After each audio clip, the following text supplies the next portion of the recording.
ke uma lengoma ikhala ngicathi ikhala kwesibili mayithi kanti ungubani uShembe ithi asizithunywanga sithunywe nguyo imnandi empeleni nguye onguye la sithi khona ke imnandi ke lengosi masikwazi uqhamuka igcina siqhamuka nomhlabeleli onje oyibeka njengoba injalo indaba kanti mase kukhuluma ngendaba ethi umhlabeleli theme sikhuluma ngesethu edlule nodokotela kuyona ingosi ihlabelelo zabaNazaretha kwavela amanye amaculo ashawayo enkonzweni nje iningi ezahlukahlukene njengoMoses inceke yami uyalibona yini iKhenana bathi shaya kancane Moses kwaqhamuka nelinye iculo elithi kwahlala phansi kwahlela kwagqitshwa ngempilo yami uNkulunkulu ehlela ngempilo yomuntu ngoba emfisele okuhle emhlabeni dokotela sengiphakathi macingwane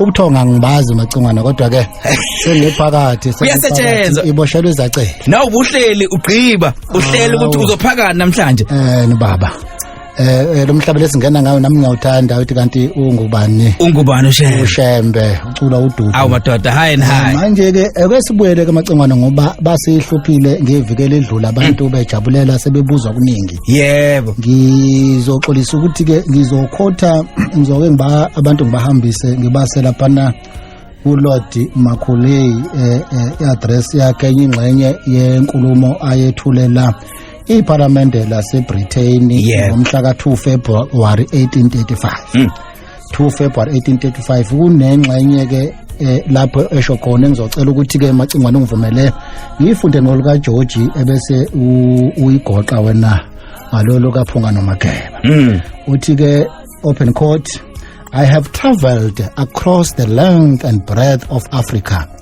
and I have not seen one person who is a beggar, who is a thief, such as wealth I have seen in this country. Such high moral values, people of such caliber, that I do not think would ever conquer this country unless we break the very backbone of this nation. This is her spiritual and cultural heritage, and therefore I propose that we replace her old and ancient education system, her culture, for if the Africans think that all that is foreign and that English is good and greater than their own, they will lose their self-esteem. They will lose their native culture. They will lose and become what we want them, a truly dominated nation, close quote. A truly dominated nation. Baba. Hey, uyabona lenkulumo inzima dokotela ngoba njengoba uyichaza lo muntu uthi uhambe yonke Africa uthi ayikho ingxenye Africa engayihambanga uthi ufica abantu abaphila kahle baphila ngokubambisana uthi asikho isigebengu uthi akekho umuntu ocelayo babambisene omunye nomunye ufihlile ihlazo lomunye umuntu uthi banenkolo yabo banamasiko abo abakholela kuona uthi ngeke sikwazi ukubanqoba labantu sikhuluma ngokuhlala phansi nokugqitshwa sithi usathane ehlela ke manje ehlela ngathi singama uNkulunkulu uyahlela ezulwini ngokusathane kuyahlela unosathane uyahlela la eBritain uhlela ukuba kuzosenza icela nkobe bazosenza icela nkobe bathi ngendlela esiyona abakwazi ukuthi bengasinqoba nje kufanele beqale bebulale ubuthina bekwakhuluma ngesinto edlula wakhuluma ngolimi bathi asiphucu ulimi lethu besenze sikhuluma isilungu besilungu uma sijeje isona esibalekile kusho ukuthi ngempela sobe siyisizwe esidukile nesilahlekile nesikhathi sadukuza ontini kanjalo ke ilazo besiphuzukeze khona ayike sibonga macingwane kusho ukuthi ke namhlanje macingwane ngesingapholisi maseko ngesingapholisi maseko macingwane singapholisi maseko sikhulume ngayo ke imvelaphi yenkolo nokuthi ke umqalo wendlela usifundisa ukuba sibheke uthi hlolana imbhalo bathi ke macingwane ukholwa kuThixo kuyinto endala yasemandulo lokhu kwakuvela ngezindlela eziningi ekhathi ezahlukahlene kubantu abahlukahlukene kodwa lalimile elikamdali wezulu nomhlaba noma babengazi abantu ukuthi bakhonza bani ukuphi kodwa babazi ukuthi lo abamkhonzayo iso labo liyababuka buka ukubhekisisa abacwaningi abaningi ngezikhathi ezihlukahlukene behlukanisa inkolo kwesiye kuzona lezi ikhathi ngoba kade sikhuluma ngokuthi inkolo indala kodwa abantu bangazi ukuthi inkolo asithini kunale ngcenye oqala esasithi i-Neolithic age abathi abanye New Stone Age, lapho abantu babedumisa nje mhlawumbe vele dumisa inkunzi nje yenkomo. Idunyiswa inkunzi yenkomo nezinto ezinye ezimbowa phansi lapha nalapha, abantu bavele bayizidumise lezi zinto lezo. Wahamba waqhamuka inkolo enye isikhathi kwakuthiwa i-Paleolithic Age, abanye bathi Old Stone Age, lapho abantu khona babedumisa kodwa bengazi ukuthi badumisa ini. Bekhonza kodwa bengazi ukuthi bakhonzani. Bengazi futhi njengoba bekhonza nje bayophendulwa ubani nini kwenze njani. I-Old Stone Age ke leso, ngoba isikhathi anginaso ngifuna ukuya kwenye i-age, isikhathi sakasafika abathi Age of Exploration. Iyona age ke lena yake yafika hlubudlu bekhasini, lapho abantu baqala khona ukucwaninga ukuthi yini kanti lento esikhonza. Qale sakhonza nelwane nemfula nakho konke, sagcina singazi ukuthi sikhonzani. Kanti empeleni base befika bathi Age of Exploration. Baqala abantu bacwaninga ngendlela umdali adala ngaumhlaba, ngendlela ezikahlukahlukene. Uzathi ke umqalo wendlela kusihlabelelo u127 uverse 3 uthi zibuthene lapha zonke izizwe sifuna iqiniso. Ebona umqalo wendlela ukhuluma ngalesigaba leso show so explore, Age of Exploration. Hey madoda, Uhlabelo 127 uthi zibuthene lapha zonke izizwe sifuna iqiniso. Uma ufuna iqiniso phela ngithi uyahlaziya uba ufuna iqiniso ubuze. Wahamba kwafika esinye isigaba okuthiwa ke i-naturalism. I-naturalism kwakusho ukuthi ke bantu base bekwazi kancane ukuhlaziya. Singakuthola lokhu komunye imbhalo kaMax Muller. uMax Muller wayezalwa ngo1823 wahamba ngo1900. Umdali ukhuluma ngomdali nezinkolo eziqukethwe ukuphila ngemvelo nemimoya. Ingakho emandulo ikakhulukazi macingwane kufundiswa kakhulu abantu, uqashiswa abantu kakhulu, kusetshenziswa izinganekwane. Ezinye zazi iqwashisa abantu ngokuhlonipha imvelo nokuhlonipha uNkulunkulu nokuthi abantu baqhamuka kanjani. Zayizikhuluma ngomongo wokukhonza uNkulunkulu. Singakubona lokho ezimene ezehlukahlukene lapho kwakugqama khona ilanga, kugqame khona inyanga nezinkanyezi, kugqabe khona nentaba nemfula. Njoba nathi sinazo intaba esinazo ebandleni laKwaShembe. Zaziningi ke zawase bese qhamuka izinkolo eziningi ke nxa into ye-naturalism. Khona lapho nenkoloze yaba khona lapho ama-Afrika anazo izinkoloze ke eziningi, okwenza ukuthi uShembe ke manje sithi uNkulunkulu afika ahlanganise konke. Ngoba kwakunezinkolozo eziningi, ama-superstition okunye okungasahambisani noNkulunkulu, ngoba kwazona leyo mfula nalezo zintaba nje abayigcina abantu sebekhonza zona, sebekhohliwe umdali wezulu nomhlaba. Nasemasikweni ethu siyayithola nemfula ehlonishwayo, nasenkolweni ithola imfula ehlonishwayo. Phela sakhuluma ngeNile River, sikhulume ngeJordan, amakhono uma siwela iJordan, sazivuma izono zethu, umfula iJordan into enkulu kakhulu. Nemakholweni sikhona izintaba eBhayibhelini nakithi, njengoba lapha sikhuluma ngentaba eya uShembe athola kona umoya ongcwele kwehla yonke lento sikhuluma ngayo kuyinhlangakazi. Siyamthola uNkulunkulu ke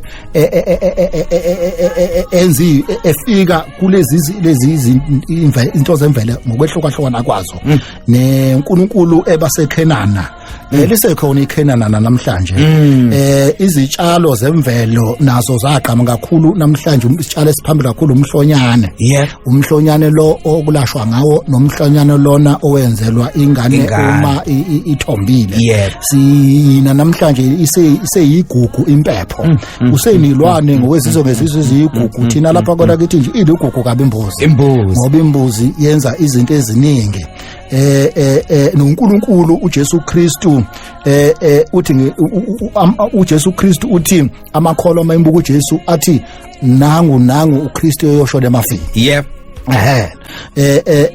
Athi amecula amakholo athi ngiphakala mehlesela mehlaba izintabeni usizo lami lovela kusimade kunezintaba. Uthi ibalekile lento lena kulapho uqhama khona noNkulunkulu bamaGreek ababaningi eRome lo uNkulunkulu ke naseAfrika baba abaningi uNkulunkulu abanye babe izithunzela nje zokuphelela kwazo kunenye inkolo ukuthi animism obhala kakhulu ngenkolo animism Edward Muller othi zonke izinto ziphila ngokwemimoya kunezithunywa ukhulwa nangamathongo lokhu ngisingisi ke thile abafundile bathi spiritualism cha imimoya leyo kodwa ke sicizelela kakhulu thini imimoya yasezulwini spiritualism ngokwesintu sithi kukhona amathongo bekhona nedlozi idlozi ke sokuchaza ngelinye ilanga ngoba ijulile lento yamathongo nedlozi kunomehluko khona ngoba kunomehluko khona lapha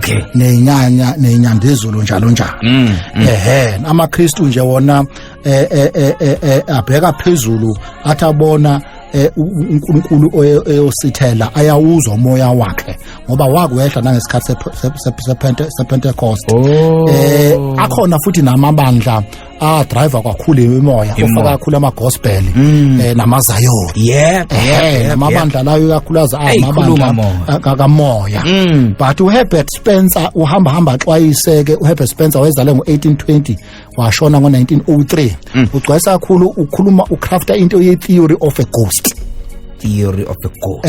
lesibuyeka zonke izizwe kohlukahlukana nathi sinamaZulu akekho uzwana nalomoya okuthiwa isipoki siyavumelana kuletho isipoki sonke ngasingaphikisana konke kodwa nasikhuluma ngesipoki siyavunyelwana social distancing yabona kunywa nangemince nangigijima ngenxa yesikhathi ngeke inkolo ye-totemism inkolo ye-totemism lapho abantu babezibona beyinto eyodwa nelwane eziphilayo nemvelo ngathi bayinto eyodwa kodwa siyabona uNkulunkulu efike eshuthi cha siphile endaweni eyodwa ecosystem there is ecology but ke thina bantu human beings sengamele konke but ke lokhu kwehlukahlukana kwezizwe zaziswe izilwane ezahlukahlukana ngibike ngasho nathi naMaZulu kodwa siyabona na kwinkolo yamaJuda ukuthi noma uJesu esefikile wabethelwa esiphambaneni kodwa into ebalekile kubethweni kaJesu esiphambaneni into ephatha sona isilwane ngoba phela igazi elakhe lachitheka ukuze kugezwe kuhlanzwe izona ukuthi isilwane nasezulwini njengoba sichitha imbuzi bese kuthathwa igazi kakhulu kusho ukuthi leli gazi eselichithekile sokhole ukuthi lizohlanza ini na lizohlanza ukona komuntu siyambuka nangesikhathi nje uJesu esenza iPhasika lokugcina uJesu usho lamazwi uthi phuzani lapha leli yigazi lami igazi kodwa njalo yabo lingakachithi iphuzani kushuthi ufuna ukuvela ukubaleka kwegazi leli igazi lami ezochitheka ngenxa yenu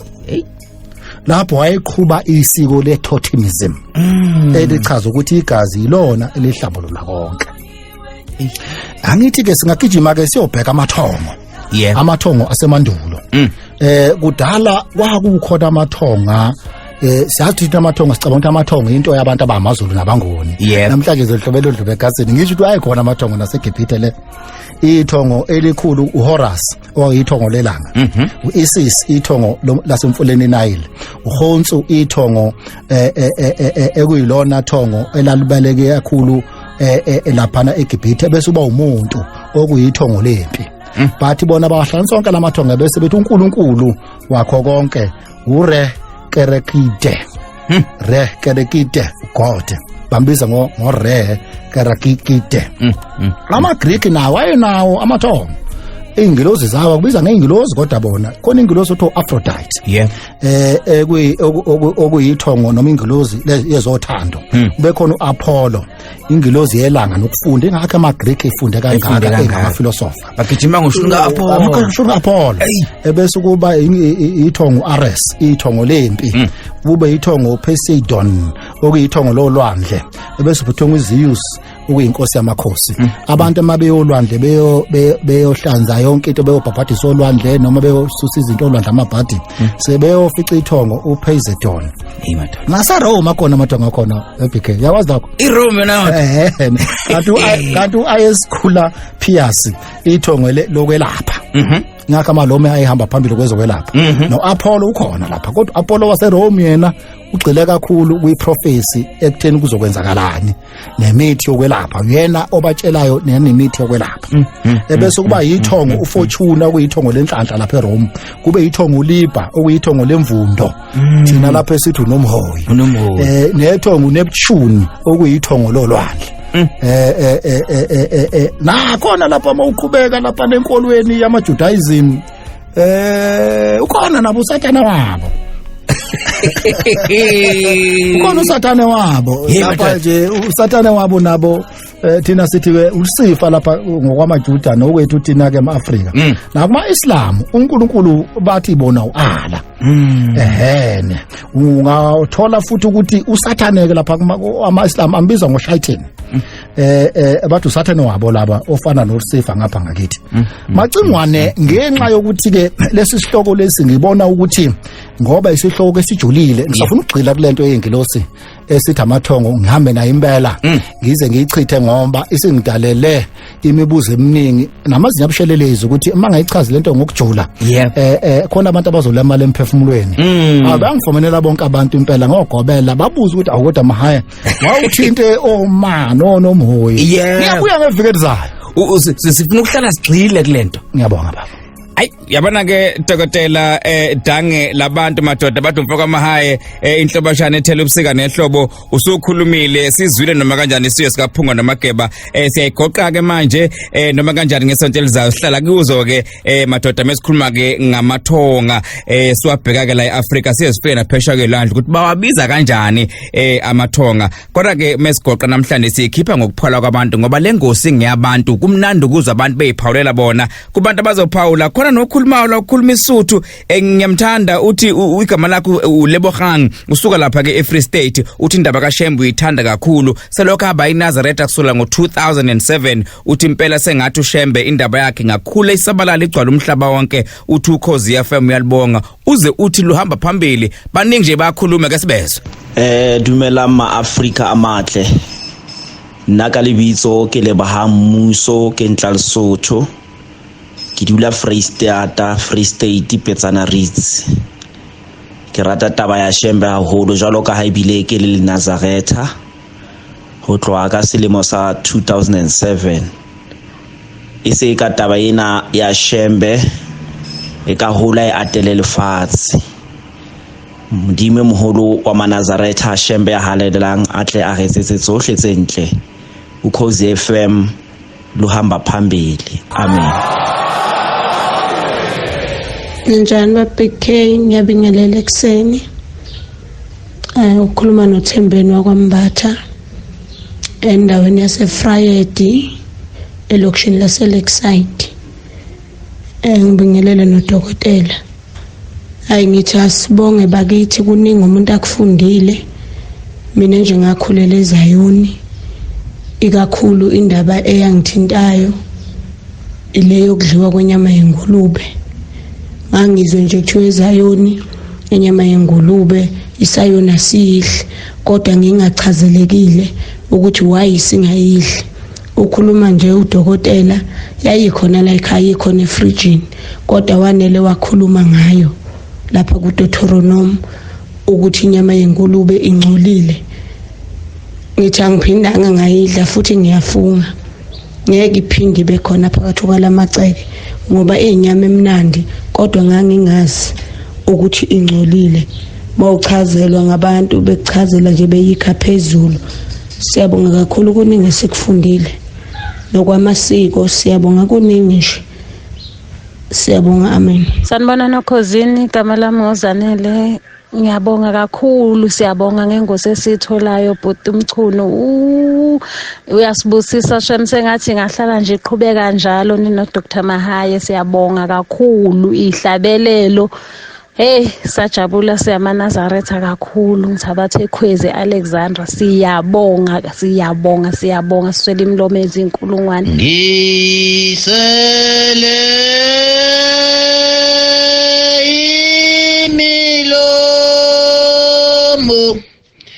imilomo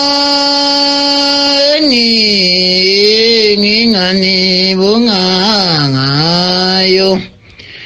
baba Mhlonishwa Bheka Mchunu nobaba udokotela ngicela amanithola ithuba Nkosi yami yangihlaba umxhwele lengoma lesihloko esithi sokhuluma ngey'nwele ngicela niphinde ngumfundisi oligunda ekhaya ukuthi mangahle ngibuye la mangasagundi ngabuya nemngcolweni bami lo mbuzo engiyibuza wona kodwa ngicela ke beni iphinde le ndaba amen.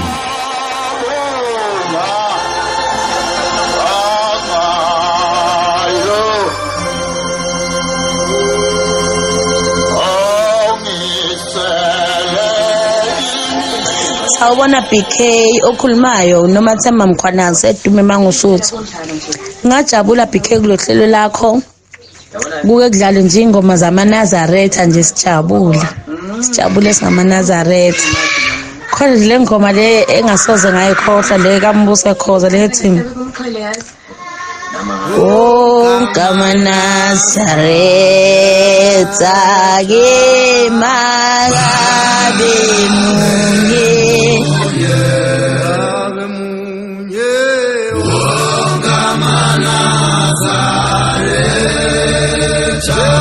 Uthe wakazonde silahla PK ngithi mina ingoma zamaNazaretha kumele zidlale nje emsakazweni zivumelekile impela ziyasibusisa ngendlela kuyiyona yona.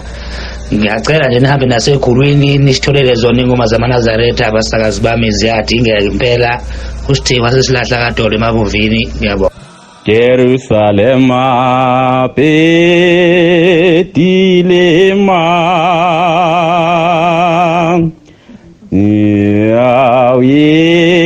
Yawizazi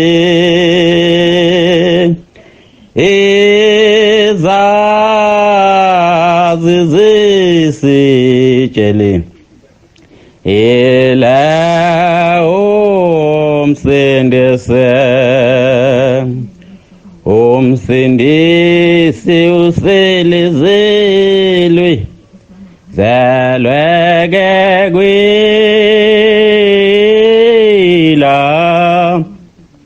wila sepe etlema wila sepetlema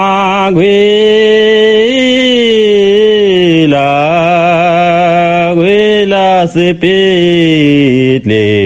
Cingwane ngiyabingelela nabaleli bokhozi FM bonke. Uthanda nandlomo lo ehluhluwe undodana kaMvangela uDlomo iyellow bone yesonto yaseGoli. Cha bhuti Cingwane ngibonga kakhulu udokotela uMahaya ngendlela echaza ngayo. uJesu Kristu uShembe uqhubeka lapho kwagcine khona uJesu Kristu njengoba ngihlabele isihlabelelo ngithi Jerusalem uJesu Kristu ngicabanga ukuthi siyazi sonke wazalwa eJerusalem uJesu Kristu eBethlehem. uJesu Kristu unoShembe akaze becwasane uShembe akazamcwasa uJesu Kristu. Manje abantu ngimangaleke umuntu nje maye ibona iNazaretha licwase sithi isihlabelo samaNazaretha abantwana bakaNkulunkulu bayathandana. Abantwana bakaNkulunkulu baya athandana. Bheka Mchunu ukhuluma nomchazelo kaMakha Msinga kaDolo. Cha mfowethu ngithi angeke ngishaye la mfowethu kusukela nje kuqaleni ewasungula lolu hlelo oselidlala emsakazweni okhosini olumaphiko ukuthi sazi kabanzi mfowethu ngenkolo yasekuphakameni amaqiniso nendlela okade kusemnyameni singakwazi sesiyakwazi manje imiqondo yethu siyavuleka mayelana nesonto lasekuphakameni. Danka ngibonge mina. Angibingelele BK igama umalungisa ngingwakwasibiya lapha kwaNongoma esigodini sesogehleni kodwa ngokomsebenzi ngila ejozini. Cha nami ngithi kake ngiphawule la BK ngaso indaba loyithinta isihlalo samaNazaretha. Yabona kunale ngoma elapha ethi mbongeni uJehova amaNazaretha nimdumise ngezigubhu nangazo zonke izinto. Ayi yabo lo ngoma iyangivuselela BK iyangivuselela lokho nje ngiyabonga kakhulu.